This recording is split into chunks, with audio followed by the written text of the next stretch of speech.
Необычная галерея открылась во Владикавказе. Многочисленные картины выполнены в абсолютно разных жанрах. Пейзажи, портреты, натюрморты, есть графика и абстракция. Это работы известных остинских художников. Галерея стала пространством для самовыражения мэтров остинского искусства и молодых авторов. Коллекцию долго и кропотливо отбирала Людмила Тумеева. Автор уникального проекта 5 лет разрабатывала идею единения произведений искусства. Любую картину можно приобрести сразу в галерее.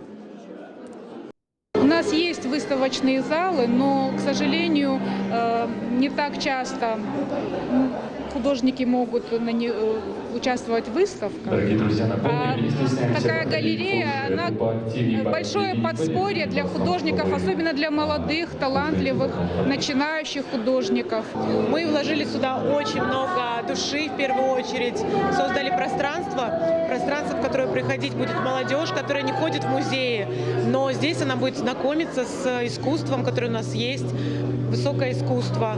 И туристы, надеюсь, тоже будут здесь же знакомиться с нашими художниками и скульпторами.